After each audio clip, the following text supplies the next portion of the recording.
की लेका कमवलंस आई इकडे घातलंय क्या बात है. हे जगात एक नंबर टी शर्ट आहे. ट्रू. मग त्याने मला विचारलं की तू काय वाजवतो. हा. मी बोललो मी डीजे वाजवतो. हॅलो एव्हरीवन, मी आहे Akshay Gawande. Welcome back to Khopoli talks. Well, Khopoli आत्ता बोलायला लागली आहे कारण आज आपले तिसरे गेस्ट जे आहेत, इट वॉज अनएक्सपेक्टेड. कारण कोपोली टॉक्स साठी त्यांचं जे प्रेम, respect man respect, Gully boy to global city. Well, आज आपल्यासोबत एक अशी व्यक्ती जोडली जाणार आहे की जी साक्षात दुबईला त्यांच्या तालावर नाचवते. नन अदर दॅन आपल्या खोपोलीचा, आपला हक्काचा माणूस निखिल. एवढी मोठी हस्ती आज माझ्यासोबत जोडली गेलेली आहे.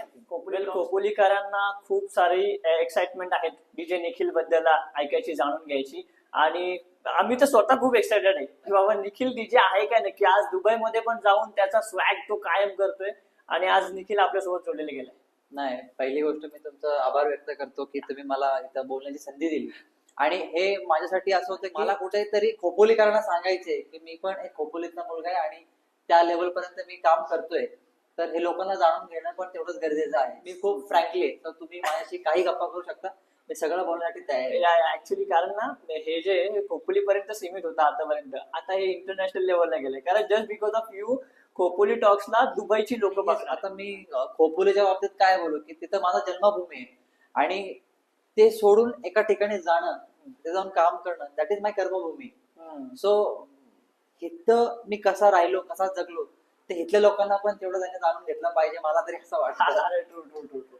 वेल, आता आपण तुमच्या जर्नीकडे येणार कारण लोकांना खूप सारी उत्सुकता आहे तुमच्याबद्दल जाणून घेण्याची.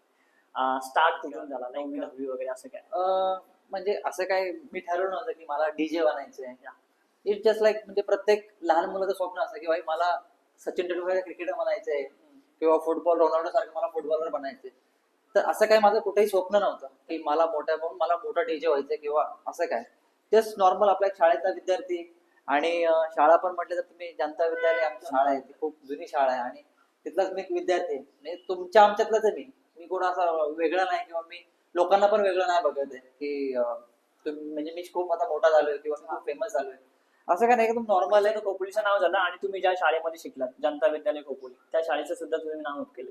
हो, आणि जनता शाळेबद्दल जर तुम्ही बोलायला गेलं ना, तर त्या शाळेमध्ये असा विद्यार्थी आहे की म्हणजे की मी त्याकडनं काय अपेक्षाच नाही ठेवू शकत असा विद्यार्थी आहे. म्हणजे ओपनली सांगतोय.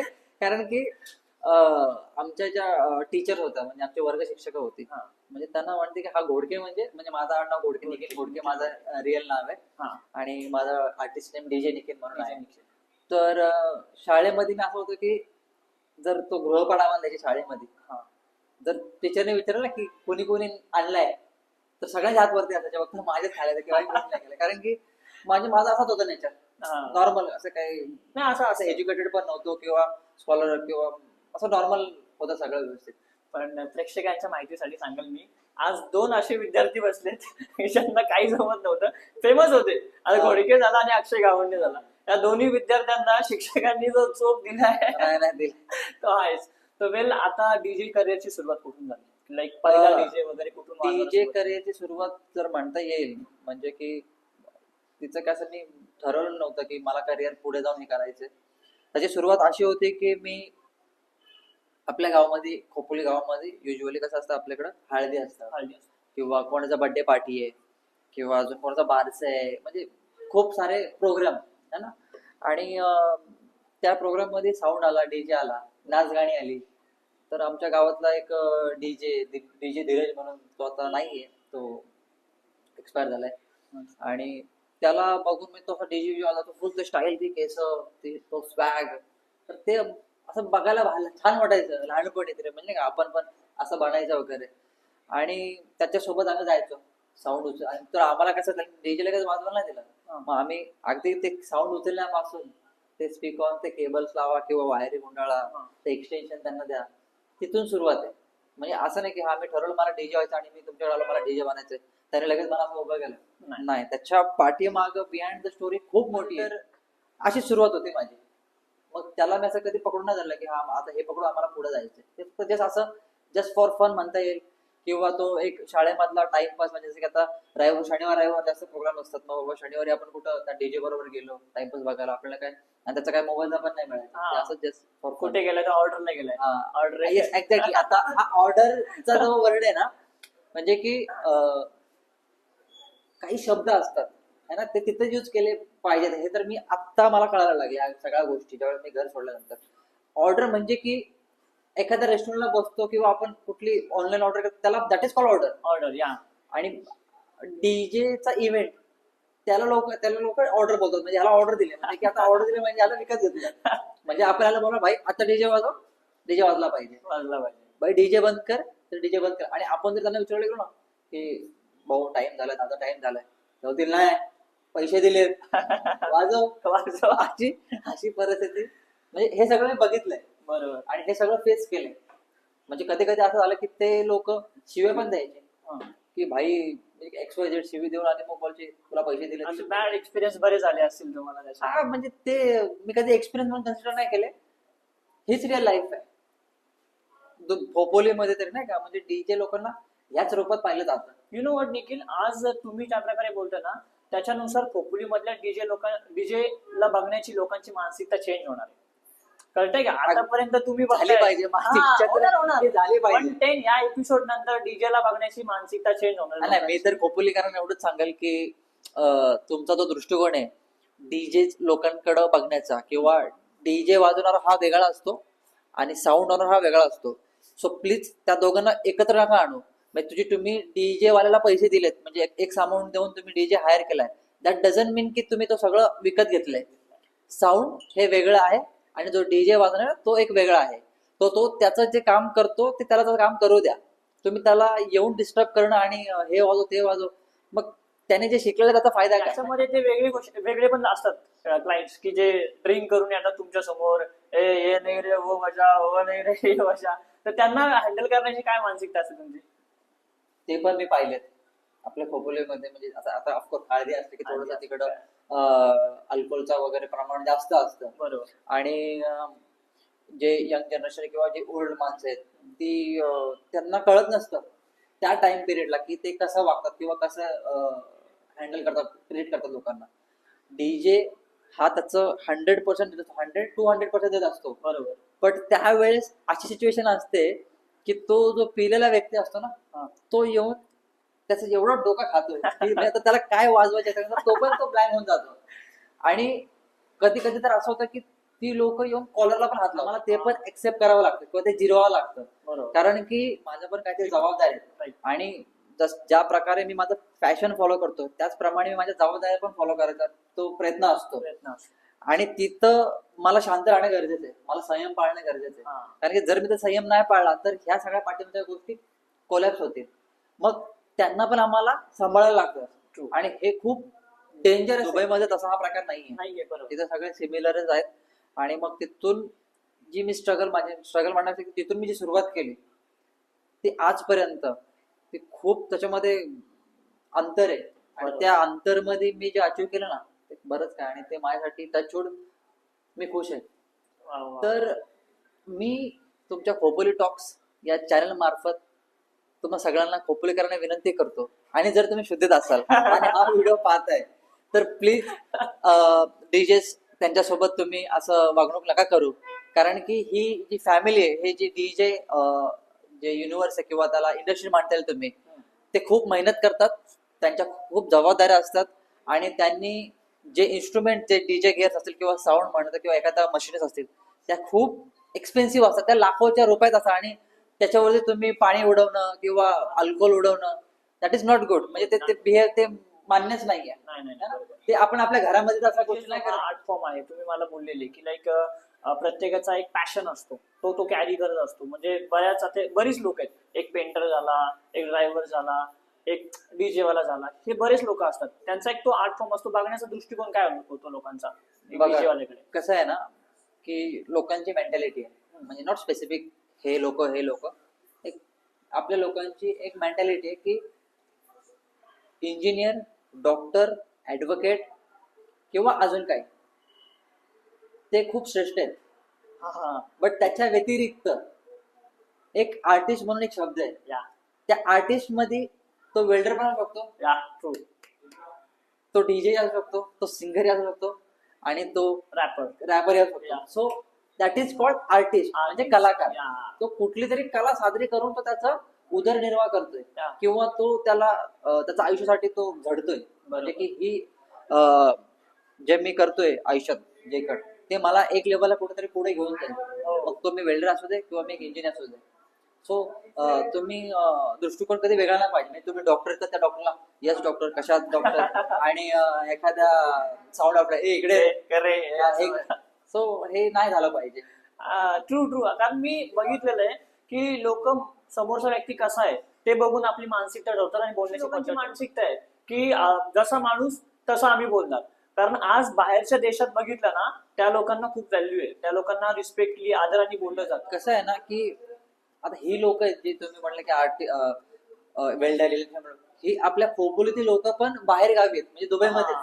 म्हणजे तिथल्या लोकांना ह्या कलेचा किंवा त्या कामाचा तेवढाच रिस्पेक्ट आहे. म्हणजे इथून लोक तिकडे कामाला जातात बरोबर. आणि तीच आपल्या गावातीलच लोक त्यांना लोकांनाच विचारत नाही. ते फक्त डॉक्टर इंजिनियर वगैरे बघतात. म्हणजे हा दृष्टिकोन बदलला पाहिजे. हो बरोबर. कारण असं मानसिकता असते तो काय तो वेल्डर आहे रे, तो हा, असा आहे रे, तो बरोबर. असा आहे रे, असं असं- ही मानसिकता लोकांची आहे ती चेंज झाली पाहिजे. मी चॅनलच्या माध्यमातून एकच सांगेल की प्रत्येक माणसाला आणि प्रत्येक कलेला बघताना रिस्पेक्टफुली आणि आदरानेच बघितलं पाहिजे. कारण तो व्यक्ती त्या कलेनुसार आपलं पोट भरत असतो, आपलं प्रपंच सांभाळत असतो. तर त्याच्यामुळे त्यानुसार लोकांनी त्या कलेला बघितलं पाहिजे. बरोबर. हे गरजेचं आहे.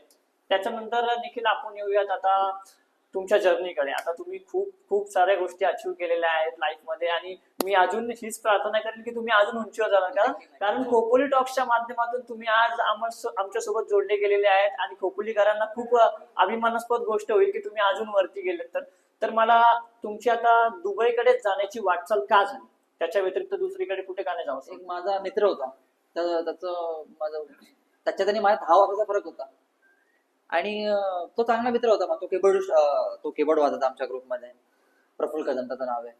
तर त्याचं जे आयुष्य चालू होतं मी हे 10 वर्ष आधीच बघत होतो की म्हणजे की मी जेव्हा त्याच्या वयाचं होईल तर माझं पण लाईफस्टाईल असं असेल.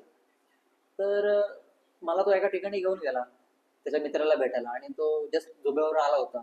मला घेऊन गेला नॉर्मली असं की भाई जायचं आपल्याला एकाला भेटायला. मी गेलो आणि मग तो भेटल्यानंतर त्यांनी आम्हाला नाही कसं ते दुबईचे 1-2 शब्द वापरले. याला हबीबी ताल बिल असं म्हणजे ते अरेबिक वर्ड. तर ते मला नवीन वर्ड वाटले की अरे हे भारी आहे. हे काय भाई इकडे जायला पाहिजे आपल्याला.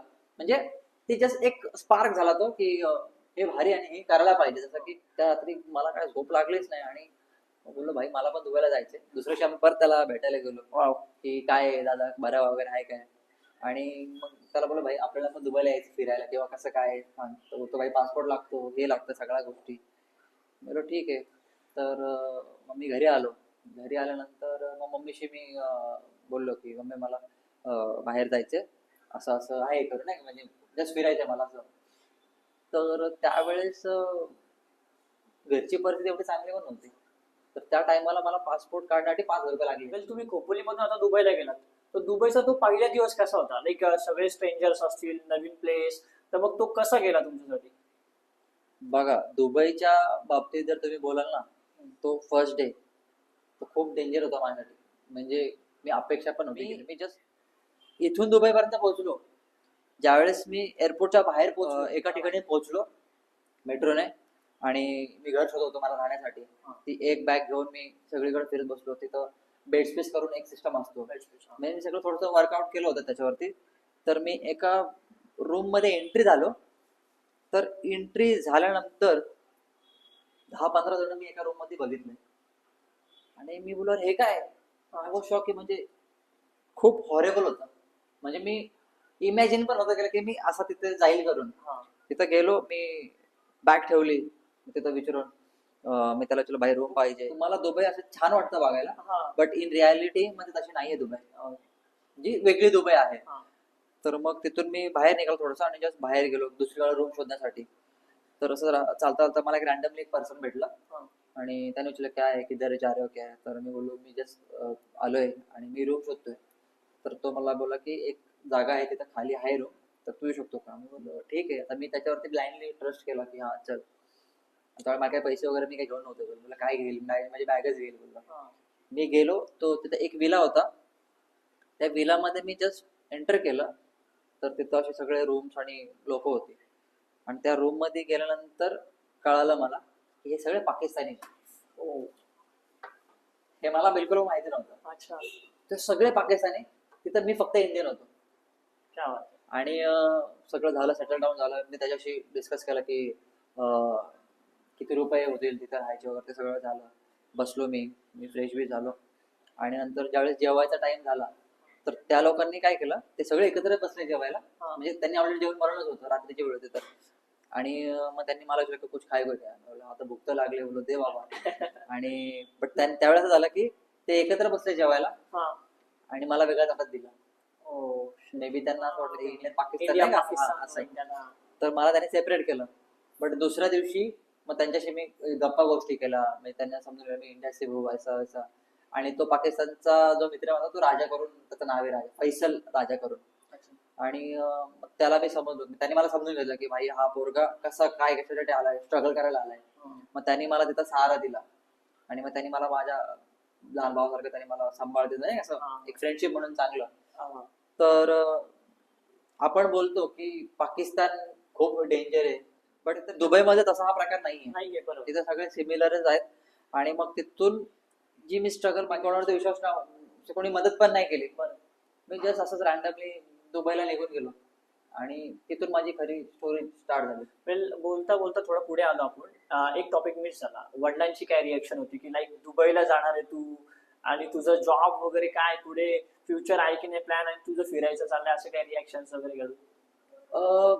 घरच्यांचा तर असा बिलकुल पण सपोर्ट नव्हता की म्हणजे आपण कुठे पण घरामध्ये गेलं तरी कुठले आई वडिलांची तीच अपेक्षा असते की माझा पोरगा डॉक्टर होईल, माझा पोरगा इंजिनियर होईल. तर असं डीजेच्या बाबतीत माझ्या घरच्यांनी मला कधी सपोर्ट नाही केला. आणि वडिलांचं तर असं होतं की तेच बोलायचे हे काय हे तू करते डीजे विजे, हे काय तुला काय पोट भरून देणार आहे का, किंवा ह्याने काय तुझं काय करिअर वगैरे काय नाही, हे सगळं हे दारू म्हणजे ना, हे सगळं नाच गाणं, म्हणजे त्यांच्या डोक्यामध्ये तेच बोलू ना मी. आपल्या लोकांची जी बघण्याची मेंटॅलिटी आहे डीजेस कडं, ती खूप वेगळी आहे. म्हणजे की तुम्ही ती अपेक्षा नाही करू शकत की अशी आहे, कारण की त्या फेज मधून आम्ही गेलोय. एखादा शिकलेला पोरगा 15वी 14वी झालेला पोरगा त्याच्याकडे बघताना खूप चांगल्या नजरेने बघला की भाई याचं ग्रॅज्युएशन कम्प्लीट झालं, ग्रॅज्युएट आहे. आणि तेच आमच्याकडे बघताना अरे हा तर डीजे वाजवतो, हा डीजे वाला आहे ना, हा डीजे वाला आहे. तर असा एक तो फेज होता. मग निखिल, तुम्ही दुबईमध्ये गेल्यावर जॉब शोधलात की तुमच्याकडे ऑलरेडी हातात जॉब होता? नाही नाही, मी सांगितलं ना, म्हणजे मी तिथं जॉबसाठी गेलोच नव्हतो. मी Seriously? असाच जस्ट गेलो. आणि की आपण म्हणतो ना की आपण जेवढा आत्मविश्वास ठेवतो, म्हणजे आपल्या कोणतरी पाठीशी असतं आणि आपण स्वतःवर विश्वास ठेवून आपण पुढे जातो. अच्छा. तर मी तिथं गेलो, तिथून जाऊन मी माझी जर्नी सुरू केली. ओके, इट इज पॉसिबल, म्हणजे तुम्ही तिथे जाऊन जॉब शोधू शकता. आमचे व्ह्युअर्स इंटरेस्टेड आहेत ते ऐकण्यासाठी. हो, म्हणजे तुम्ही येस ऑफकोर्स तिथे जाऊन पण जॉब शोधू. ऍक्च्युली लोकांना हेच आहे ना की भिंतीच्या पलीकडे काय आहे. मी जर तुम्हाला सांगितलं की तिकडे भूत आहे, तर तुमच्या डोक्यामध्ये तेच असतं की तिथं भूतच आहे. तर तसाच एक प्रकार आहे की जर तुम्हाला दुबईला जायचंय तर तुम्हाला कुठला तरी एक विजा येईल, एक पेपर येईल की कंपनीकडनं, आणि मग तेव्हाच तुम्ही जाऊ शकता. बरोबर. तोच व्यक्ती जाऊ शकतो. तोच व्यक्ती असं म्हणजे कोणी पण नाही जाऊ शकत. नाही जाऊ शकत. हेच लोकांना फक्त ही माहिती आहे. मानसिकता आहे लोकांची आता. अजूनपर्यंत लोकांना हेच आहे की मला जर दुबईला जायचं कामाला किंवा कुठं परदेशात कामाला जायचंय, तर मला कुठेतरी एका कंपनीचा ऑफर लेटर येईल, जॉब लेटर येईल, आणि तेव्हाच मी ट्रॅव्हल करू शकतो. बट असं नाहीये. ओके. तुमच्याकडे हा एक मार्ग आहे अच्छा. की तुम्ही तिथं जाऊन जॉब शोधू शकता. मग हे करण्यासाठी तुमची जिद्द खूप महत्वाची आहे. तुम्हाला पुढे कुठं जायचंय हीच मानसिकता आहे ना लोकांची, जी मी खोपोलीकरांना मला सांगायचंय की असं नाहीये की म्हणजे फक्त डॉक्टर, इंजिनियर, वकीलच दुबईला जातात.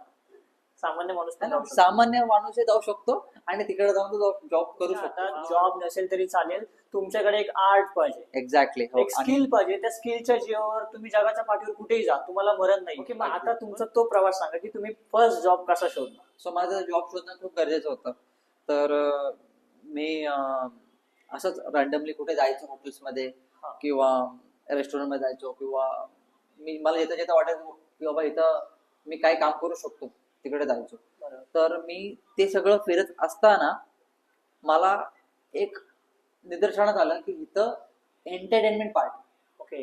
एंटरटेनमेंट पार्ट मी म्हणतोय तो खूप हाय लेवलला आहे, म्हणजे तिथं खूप गरज आहे लोकांची, अच्छा. हे मला लक्षात आलं. आणि माझ्याकडे तर एक टॅलेंट होता की जो मी डीजे आपण DJ. इकडे करायचो ते, तर मग मला असं वाटलं की मी तिकडे डीजे करू शकतो. ओके. तर मग असाच एक रॅन्डमली मी एका रेस्टॉरंट मध्ये गेलो होतो, क्लब मध्ये. आणि मी त्या असं झालं की मला डीजेचं नाही का, मी डीजे काही काम बी असेल तर सांगा करू. तर तिथं एक मुलगा होता मॅवरिक नावाचा, ओके. तो त्या क्लबचा हे होता, मॅनेजर होता, म्हणजे ते त्याचा तो मॅनेज करायचा आर्टिस्टवर. तर तो बोला ठीक आहे, मी कळवतो करू, नाही का आता सगळीकडं असंच असतं की हा कळवतो म्हणजे की चलो अभी निकलो. हाँ भाई बाद में Okay, निकलो करके. आणि मग नंतर मी मला तरी पण जॉब नाही मिळाला तिकडे. आणि मग मी घरी आलो. आणि घरी आल्यानंतर ऑलमोस्ट 10-15-20 दिवसांनी ना मला एक फोन कॉल आला. आणि तो फोन कॉल माझ्यासाठी एवढा इम्पॉर्टंट होता ना, की तो माझ्या लाईफचा चेंजिंग पार्ट होता, टर्निंग पॉइंट होता. वाव. आणि त्या फोन कॉलने माझं आयुष्यच बदललं.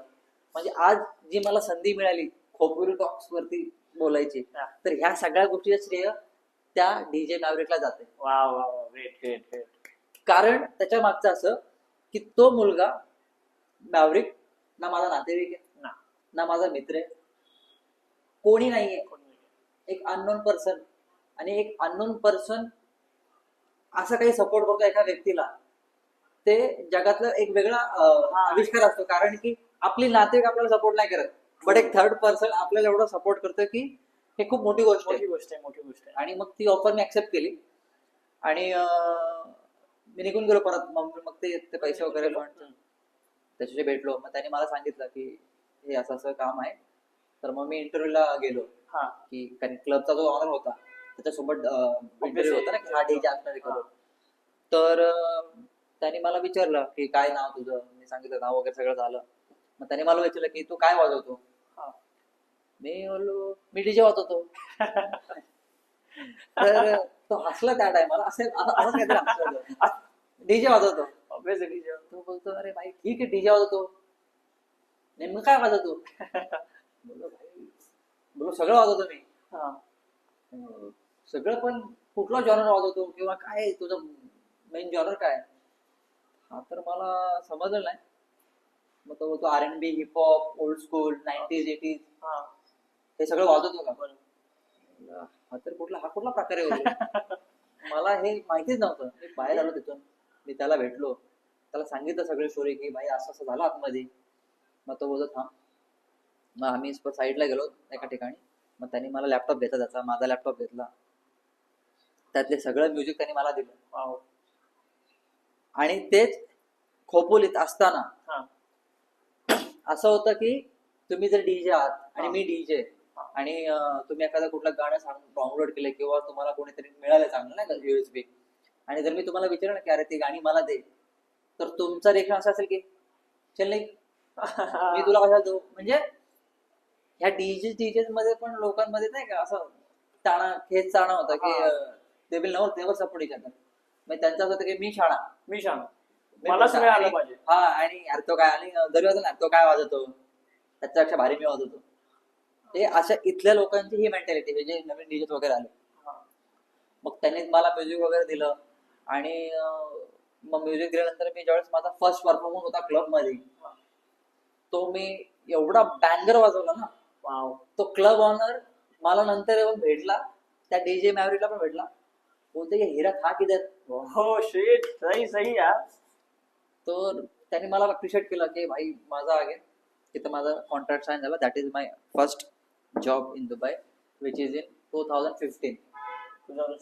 2000 माझा त्याच्यामध्ये सॅलरी वगैरे किंवा काय अमाऊंट ठरली की किती पैसे. सॅलरी जर तुम्ही म्हणाल त्या टायमाला मला त्यांनी 3200 दिरहम माझं ते बेसिक होतं. हा. आणि त्याच्यामध्ये 1800 माझं अदर अलाउन्स होतं. टोटल 5000 माझा तो पॅकेज होता ओके. त्या मग ती टायमाला. इंडियन करन्सी मध्ये किती होत होती. 2015 मध्ये जर बघितलं असाल तुम्ही, त्यावेळेस हा. थोडी करन्सी लो पण होते. त्या ऍव्हरेज जर तुम्ही बघितलं तर 80-90 हजार रुपये असेल may be. Wow that's great यार. बघितलं म्हणजे खोपोली मधला एक व्यक्ती, एक डीजे वाला जो बदलीसाठी 1000 रुपये 500 रुपयासाठी जायचा, हो. तो आज दुबईमध्ये जाऊन त्यावेळेस 2015 ला पहिली पेमेंट घेतोय 80 ते 70 हजार. वाव, दॅट्स ग्रेट यार. खरंच एक कौतुकास्पद गोष्ट आहे की कारण आपल्यामध्ये जर आर्ट असेल तर आपण आर्ट प्रेझेंट केलं प्रॉपर ठिकाणी तर आपल्याला प्रॉपर पे पण मिळणार या गोष्टीचा, बरोबर की नाही? हो अगदी. 15ला तुम्ही 70-80 पे घेत होते. आताच तर कॅमेरामध्ये न सांगणे इतकंच असेल मला असं वाटतंय. आणि मी विचारणार नाही तुम्हाला दुबईमध्ये मला पण वॅकेन्सी आहे का? मी असं म्हणेल मी नक्की, इकडून नक्की. तिकडे येतो ना माझं सेटअप घेऊन. नक्की नक्की काय नाही, असेल? नक्की नक्की म्हणजे देखील मी इंस्टाग्रामवर बघितलं होतं की तुमचे रील्स मराठी गाण्यांवर जास्त अफलातून व्हायरल, इंटरनॅशनल ग्लोबल सिटीमध्ये तुम्ही मराठी गाणी वाजवता. म्हणजे कशा प्रकारची मेंटॅलिटी असेल तुमची त्यात? ऍक्च्युली त्याच्या मागे पण एक छोटीशी स्टोरी आहे. Okay. ती स्टोरी अशी आहे की मी जस्ट इंस्टाग्राम वरती रील बघत होतो हा. आणि त्यामध्ये मला ते एक मामाच्या गावाला जाऊन रिमिक्स आलं हा. होतं. ते डीजे क्रिटिक्स करून त्यांनी बनवलं होतं आणि ते गाणं मला स्वतःला आवडलं होतं. मी ते डाउनलोड वगैरे केलं आणि असं रॅन्डमली क्लबमध्ये चालू होता म्युझिक आणि माझ्या क्लबमध्ये इंटरनॅशनल म्युझिक चालतंय. म्हणजे तिथं फक्त एक स्पेसिफिक म्युझिक नाही चालत की बॉलिवूड किंवा मराठी किंवा हिंदी असं नाही, तर सगळं वर्ल्ड वाईडची म्युझिक मला प्ले करायला लागलं. बरोबर, हा एक्झॅक्टली, हा आणि तिथं येणारे लोक सगळे बाहेरचेच आहेत. बाहेरचे, बरोबर. पण काही लोक आपली पण येतात. तर असंच मी रॅन्डमली ते गाणं एक गाणं वाजवलं मराठीचं त्या रेमिक्सच्या फ्लो. अचानक म्हणजे त्यावेळेस काही कन्सेप्ट ठरलेलं नव्हतं. हा, ते ठरलं होतं, त्याच्याच रॅन्डमली प्ले केलं आणि तिथं काही मुंबईची लोक होती. हा. त्यांना ते कळलं की मराठी गाणे हा. आणि ते नाचायला लागले. अरे वा. आणि आपलं आपलं गाणं लागलं, हा, आपलं गाणं लागलं. नाचायला लागले आणि नंतर मला ते येऊन भेटले की अरे भाई तू मराठी आहे का, हा. डीजे कुठला आहेस? तर मग मी त्यांना त्यावेळेस मी गर्वाने म्हणालो की मी खोपोलीचा आहे. वा. म्हणजे मी त्याला खोटंही बोलू शकलो असं की मुंबईचा मुंबईचा आहे आहे किंवा अजून वगैरे. पुण्याचा आहे, अजून कुठला आहे, हा. किंवा असं नाही की लोकांना माहित नाही खोपोली कुठे आहे. हा, हा, हा. तर मी गर्वाने सांगतो की खोपोलीचा आहे, हा. रायगडचा आहे. या, आणि रायगड तुम्हाला माहिती आहे आपल्या महाराजांची भूमी आहे. या, true, true. सो मला गर्व आहे. मी सर्व सांगतो भाई मी खोपोली. खोपोलीच आहे, बरोबर. आणि जागतिक पातळीवर तुम्ही आपलं खोपोलीचं नाव घेऊन ठेवलेलं आहे. आणि माझ्या माहितीनुसार आज पूर्ण दुबईमध्ये एकमेव मराठी डीजे प्ले करणारा आहे आपला Nikhil. Hats off Thank you. मित्रा तुझ्यासाठी. आणि नाही, येस ऑफकोर्स, कारण की मराठीला मी रिप्रेझेंट करतो हा, बरोबर. दुबईमध्ये. आणि तिकडे असं आहे ना की आपली पण कम्युनिटी बरीच आहे. जसं की मराठी लोक बरेच आहेत. आपली शिवजयंती होते तिकडे, बाबासाहेब आंबेडकरांची जयंती होते, शिवराज्याभिषेक होतो. तर हे सगळं करत असताना तर हे तर डीजे कुठला आणायचा, म्हणजे डीजे म्युझिक लागणार, सगळं लागणार. हा. पण त्यांना फक्त एकच नाव वाटत की निखिल डीजे. हा. आणि हे सगळं मला जे माझं कौतुक म्हणता येईल किंवा जे मला काय मिळालंय आतापर्यंत आता मिळालं हे ते डीजे मुळे आहे. मग पहिला मराठी बीट तुम्ही प्ले केला, पब्लिक हादरून टाकली, फुल नाचवली पब्लिक. मग त्याच्यानंतर तुम्हाला पण इनबिल्ट कॉन्फिडन्स आला असेल. हा, म्हणजे मग मला असं वाटलं की कसं आहे ना की तिकडे क्लब बरेचसे आहेत आणि आपले लोक पण बरेच आहेत, मराठी लोक, मराठी कम्युनिटी. तर मग आपण असं ओळखू शकत ना की म्हणजे मी तर कॉन्फिडंट असतो की माझं डीजेचं काम आहे, मला म्युझिक प्ले करता आणि एकच म्युझिक नाही प्ले करायचं, सगळ्या कंट्रीचे म्युझिक प्ले हा. करायचे. तर त्या इन बिटवीन मध्येच एखादं मराठी गाणं टाकतो, त्या गाण्यावरती बाकीची कंट्रीचे लोक म्हणजे कॅनेडियन असतील, ऑस्ट्रेलियन असतील, अजून कुठले जर्मनचे असतील, मोरोकोचे असतील, ते पण त्या बीट मध्ये असतात. म्हणजे म्युझिकला ते फील करतात. ते हे नाही बोलत की अरे काय हे गाणं वाजवलंय मराठी, अरे हा कुठला डीजे. नो, ते respect for the music. So हा. ह्या गोष्टी पण खूप मॅटर करतात. तुम्ही डीजे हा तो एक पार्ट झाला, पण तुम्ही कसं प्ले करता, कसा तुमचा फ्लो आहे, त्या गोष्टी खूप महत्वाच्या आहेत ऍज अ डीजे म्हणून. अच्छा. आणि मग तिथून जो बूश मिळाला आणि हो. मग तसंच मी ते करत असताना मग इंस्टाग्राम वरती मी जस्ट पोस्ट करायचो की हा एक व्हिडिओ मला चांगले मिळाले, मी टाकले. अशा 3-4 मी रील टाकल्या आणि त्याचा रीच असं होतं की 3 मिलियन 2 मिलियन पर्यंत रील पोहोचायला लागल्या. वा वा, ग्रेट ग्रेट ग्रेट. मग आता तुम्ही स्वतः एक सेलिब्रिटी आहात, बरोबर. तुम्हाला खूप सारे सेलिब्रिटीज तुमच्या त्या क्लब मध्ये मिळत असतील. मग त्यांच्यासोबतचा तुमचा एक्सपिरियन्स किंवा आतापर्यंत तुम्ही कोणाकोणाला भेटला? ऑफकोर्स मी सेलिब्रिटी तर नाहीये असं नाहीये, बट सेलिब्रिटी जर तुम्ही म्हणाल, मी काम केलंय आपले बादशाह सिंगर आहे, त्याच्यानंतर हनी सिंग आहे, इंडियन आयडल जे आपण ऐकायचो अभिजित सावंतला, हा, हा. त्याच्यासोबत मी काम केलंय. Wow, great. आणि राखी सावंत आहे. आणि एक थोडी इम्पॉर्टंट गोष्ट जर तुम्हाला सांगायची झाली, हा. ती माझ्या लाईफ मधली खूप मोठी गोष्ट आहे. कारण आपण ते रेसिंगच्या कार बघतो, हा हा ती रेसिंगची कार असते Racing ची F1, car. दॅट हा. Is called F1. म्हणजे मला माहिती पण होतं की ते त्याला F1 बोलतात त्या रेसिंग कारला. आपल्याला वाटतं रेसिंगची कार. त्या रेसिंगच्या कारसाठी मला साऊंड इंजिनियर म्हणून हायर केलं होतं. आणि तिथं जो डीजे आला होता तो इंटरनॅशनलचा डीजे होता. त्या डीजेचं नाव मार्टिन गॅरिक्स. वाव. तो त्याचं स्वप्न म्हणजे लोकांचं स्वप्न असतं की त्याला भेटणं.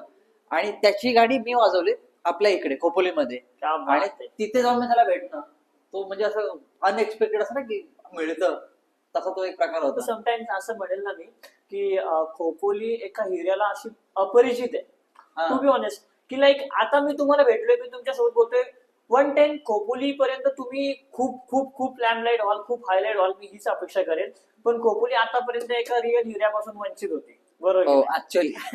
कारण मी सेलिब्रिटी म्हणतो, तुम्ही म्हटले मी सेलिब्रिटी नाही, नाहीये, नाही. हा तुमचा मोठेपणा झाला. पण आतापर्यंत तुम्ही विचार करा, बीचवर आपण आतापर्यंत नाचलोय. हनी सिंग झाला, बादशाह झाला, ज्यांना लहानपणापासून ऐकलंय आपण, अभिजित सावंत, हो. त्यांच्यासोबत तुम्ही टाइम स्पेंड केलाय, त्यांना तुम्ही नाचवलंय तुमच्या हो, फ्लो. मग त्यांच्यासोबतचा एक्सपिरियन्स काय होता? मी अजून एक नाव घेणार आहे, ते ह्या क्वेश्चन नंतर घेणार आहे. नाही, त्यांच्यासोबत मला काम करून खूप छान वाटलं. आणि अशी संधी नाही कोणाला मिळत. नाही मिळत. म्हणजे दॅट इज टच वूड की मला मिळालं. आणि त्यासाठी मी खूप पात्र ठरलो आणि मी खूप माझं बेस्ट दिलं त्यासाठी. तो छान एक्सपिरियन्स होता माझ्यासाठी. आणि आता सगळ्यात महत्वाचा प्रश्न, साक्षात बिल गेट्स आपल्या इंडियामध्ये आले हो. आणि ज्यांनी डॉली चायवाल्याला फेम दिला. ऑब्विस आहे, डॉली चायवाला, आपण बिल गेट्स आल्यानंतर त्याला रिच भेटली. तो एक्सपिरियन्स मला ऐकायचा प्लीज. डॉली चायवाल्यांसोबत असं म्हणता येईल ना की म्हणजे तो ऍक्च्युली माझ्या लाईफचा म्हणजे जर तुम्ही सोशली म्हणाल तर तो एक माझ्यासाठी टर्निंग पॉईंट ठरला. असं होतं की मला एक फोन कॉल आला की एक यॉट पार्टी आहे, तुला यायचं आहे, असा टाइम आहे. बोलो ठीक आहे, ओके. सो मी माझं ते इक्विपमेंट सगळं घेऊन डीजे वगैरेचं गेलो आणि यॉटवरती सगळे माझा सेटअप वगैरे केला. आणि मी वाटत बघत होतो की कधी गेस्ट होतात वगैरे नाही का. आणि 5 मिनिटांमध्ये ती बोट निघणार होती पार्टीसाठी. आणि असं खालून डॉली चायवाला. मी शॉक झालो की भाई हे काय आहे? डॉली चायवाला माझ्यासोबत, मी त्याच्यासाठी पार्टी करतोय. तो दुबईमध्ये आला हे मला माहिती पण नव्हतं. बट तो दुबई डॉली चायवाला जो आहे तो खूप फेमस आहे, तुम्हाला माहिती आहे.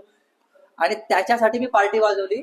कोणी तर खोपोलीचा डीजे वाला. खोपोली वाजला डीजे वाला. कारण आपण बघतो की सगळेजण धावतायत डॉलीच्या मागे फोटो घ्यायला, म्हणजे सेलिब्रिटी गेस्ट वगैरे होता. आणि तुम्ही त्यांच्यासोबत दिवस स्पेंड केला, त्यांच्यासाठी डीजे प्ले केला. जबरदस्त. तो तुमच्यासाठी एकदम टर्निंग पॉइंटच ठरला. अगदी अगदी. मला तो एक किस्सा सांगा, तो टी शर्ट वाला किस्सा सांगा. ऍक्च्युली असं झालं ना ते की म्हणजे मी तयार झालो पार्टीसाठी, नॉर्मली जातो तर मी त्या टायमाला टी शर्ट घातलं होतं, त्याच्यावरती डॉक्टर बाबासाहेब आंबेडकरांची सिग्नेचर आहे. वाव. ते टी शर्ट घालून गेलो होतो. वालेवाला आहे. तर मी गेलो हा. आणि जसं मी तुम्हाला बोललो की मी सगळं रेडी केलं आणि खालून डॉली चायवाला वरती आला. हा. आणि त्याने सगळं बघितलं तर त्याचं लक्ष माझ्या टी शर्टवरती गेलं पहिला. हे टी शर्ट तिची साईन होती. आणि तो पर्सनली येऊन मला भेटला. हा. इज लाईक जय भीम. हा. आणि तुम्ही जे टी शर्ट घातलंय क्या बात आहे. हे जगात एक नंबर टी शर्ट आहे. True man, true. त्याची व्हॅल्यू नाहीये. आणि मला त्याला अभिमान झाला की मी दुबईमध्ये येऊन तुम्हाला भेटलो. म्हणजे लोकांना असं होतं की डॉलीच्या वाल्याला भेटायचंय. हा. आणि त्याच्या सोबत असं झालं की मी तो मला भेटून तो आनंदी झाला. दॅट इज कॉल्ड मी ते माझं असं म्हणता येईल की आपण त्याला हे म्हणू शकतो की त्याला एक शब्द आता मला आता आठवत नाही. मी बोलू याच्यावर, मला काय सुचलं, ते एक गाणं आहे, साऱ्या जगामध्ये खुश हा, आहे. exactly. हा? माझ्या ते- भीमाचं दारा हाँ यार, तू यार, वो वाला हो गया ना. Yes, yes, Like, yes. जबरदस्त, मस्त, कारण की मस्त. डॉली चायवाला जर तुम्ही त्याला नीट पाहिलं असेल ना, त्याच्या गळ्यामध्ये गौतम बुद्धांचं एक सोन्याचं त्याने हा. लॉकेट बनवून घेतलेलं आहे. So is follow Buddhism. सही यार, सही, एकदम मला गुजबंप आले भाई तू सांगितलं तेव्हा यार. सही सही. तेच सांगायचंय की मला सांगण्याचं तात्पर्य एवढंच आहे की एक खोपोली मधला मुलगा हो. इंटरनॅशनल लेवलला जाऊन काम करतो. हम्म.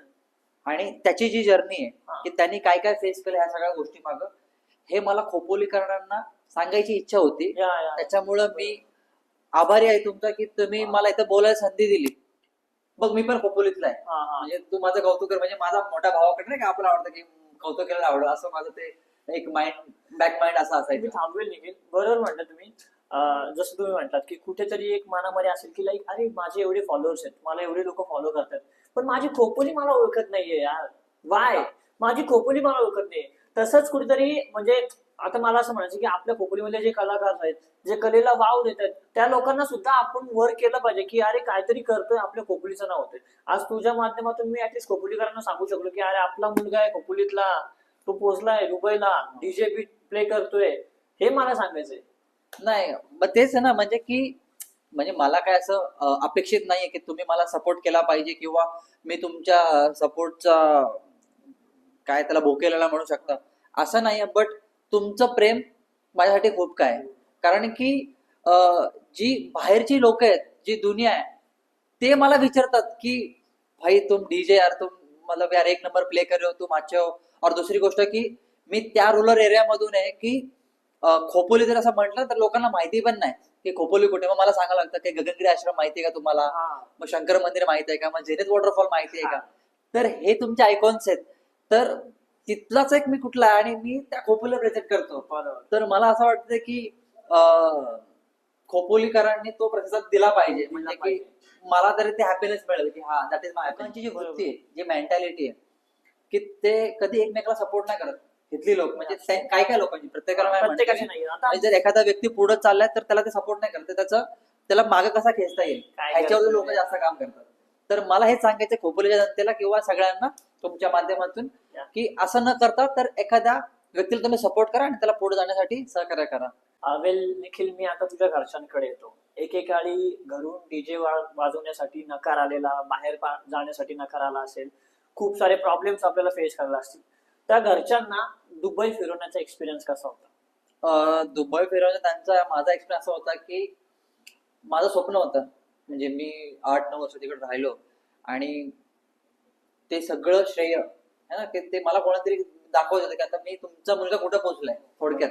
तर मी माझ्या मम्मी पप्पांना बोलवलं दुबईला, आणि ते पण स्वतःच आले. म्हणजे मी त्यांना गाईड केलं की कसं काय यायचं काय यायचं. त्यांनी कधी आयुष्यात विचार पण नव्हता केला की ते विमानात बसतील.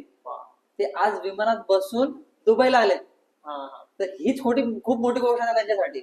बट हे त्यांनी सांगितलं ना, बट आपल्याला कळतं कारण की माझे मम्मी पप्पा कधी खोपोली काय म्हणजे ते ट्रेन पण नाही, म्हणजे नाही का, त्यांनी ट्रेन पण जास्त नसेल प्रवास केला, एक किंवा एक्सप्रेस म्हणता येईल. कारण की एक्सप्रेस खूप मोठी असते किंवा बसने ट्रॅव्हल करणं, तशी परिस्थिती पण नव्हती नाही का.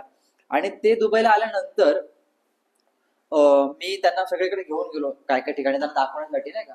तर काही काही क्लब्सचे माझे ऑनर्स होते जे मित्र, मी त्यांना ज्यावेळेस ओळख करून दिली की हे माझे मम्मी पप्पा आहेत आणि हे माझे क्लब्स ओनर, तर क्लबचा ऑनर माझ्या मम्मी पप्पाच्या पाया पडला.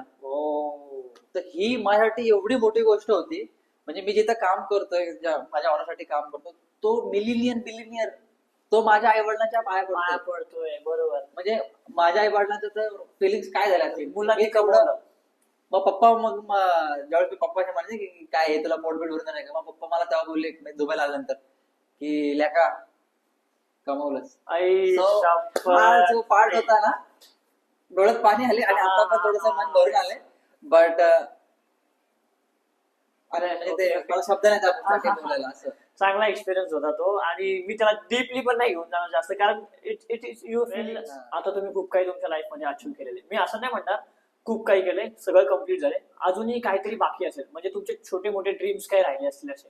हा म्हणजे बघा कसं आहे, माणूस किती केले तरी तो भुकेलेला असतो. भुकेलेला म्हणजे किती जरी त्यांनी काय केलं आयुष्यात तर तो भुकेला असतो. तर बरोबर. त्यातलाच एक माझा छोटासा ड्रीम म्हणा किंवा एम म्हणा किंवा माझा विजन असेल तो. तर मी खोपोलीतला आहे.